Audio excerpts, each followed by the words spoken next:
Hello friends, எல்லோரும் நல்லா இருக்கீங்களா? திருவண்ணாமலை போயிட்டு வந்தோம். எப்போதுமே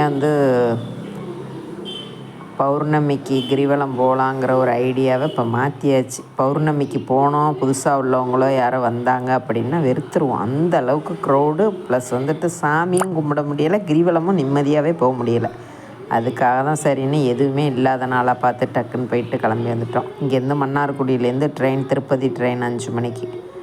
அதில் போயிட்டு சரி ஈவினிங் நைட்டு வேலையை முடிச்சுட்டு வந்துடலாம் அப்படின்ட்டு போனோம்.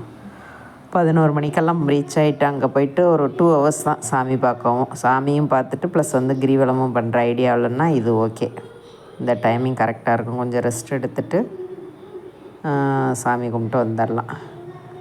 பௌர்ணமி அன்னைக்கு போகிறதே இப்போ விட்டுறாச்சு. அந்த அளவுக்கு ஆயிட்டு. ரொம்ப அதிகமான க்ரௌடு, ப்ளஸ் குப்பையும் இதுவுமா ஒரு எப்படி சொல்கிறது, கோயிலுக்கு போனோங்கிற ஒரு ஃபீலிங் இல்லை. நான்லாம் கோயிலுக்கே போகாதாள். இப்போ தான் ஓரளவு கும்பிட ஆரம்பிச்சிருக்கேன். அதே எப்படி சொல்கிறதுன்னா வெறுத்துருவோம். அந்த அளவுக்கு ரொம்ப ரஷ்ஷாக, ரொம்ப இது அமைதிக்காக தான் போகிறோம்.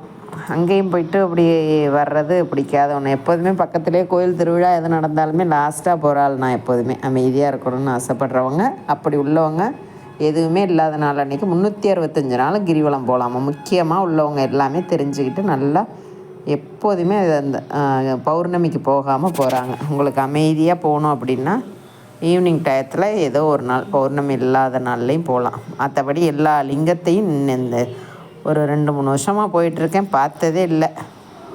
அவ்வளோ ஒரு க்ரௌடு. இன்றைக்கி பொறுமையாக எல்லாத்தையும் பார்த்துட்டு ப்ளஸ் தரிசனமும் பார்த்தாச்சு. அப்புறம் ரமணாசிரமத்தில் விருப்பாச்சி இதுக்கு எப்போதுமே போயிடுவான். அப்புறம் போயிட்டு அங்கே தியானம் இதெல்லாம் பார்த்துட்டு ஒரு அமைதியாக இருந்தது. கூட்டம் இருந்தால் தானே கொஞ்சம் இதாக இருக்கும். அப்புறம் கிரிவலம் ஆரம்பித்தாச்சு. சுற்றி வர்ற இடம் பூரா அப்படி குப்பையெல்லாம் அள்ளி உள்ளே தள்ளி இதெல்லாம் சாப்பிட்றதுக்கு கண்டதையும் கொடுத்து அதுங்க எப்போ எதுவும் கொடுப்பாங்கன்னு வெயிட்டிங்லேயே இருக்குது அந்த இடத்துல.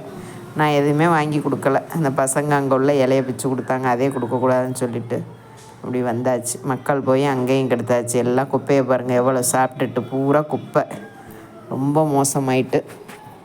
ஒரு அமைதியான இது போனோம் அப்படின்னா இந்த மாதிரி எதுவும் பௌர்ணமி அமாவாசை இல்லாத நாளில் போயிட்டு பார்க்கணுங்கிறவங்க நல்ல ஒரு அமைதியாக இருக்கும்.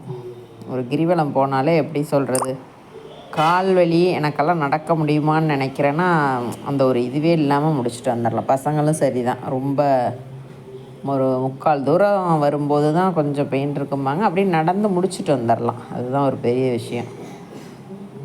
அப்புறம் என்ன சொல்கிறது, ஒரே நியூஸு தலைவலின்னு இதெல்லாம் பார்த்து டென்ஷன். சரி போயிட்டு வருவோம் அப்படின்னு சொல்லிட்டு தான் போனது. நல்ல ஒரு அமைதியான சூழலாக இருந்தது, நிம்மதியான தரிசனம். யாரெல்லாம் போகணுன்னு விருப்பப்பட்டீங்கன்னா போங்க, போயிட்டு வாங்க. நல்லா இருந்தது. அதுங்க என்ன கொடுப்பாங்கன்னு சொல்லிவிட்டு இந்த மானெலாம் வெயிட்டிங்லேயே அந்த இடத்துல அப்படியே இருக்குது. அப்புறம் முக்கியமானது இந்த இடம்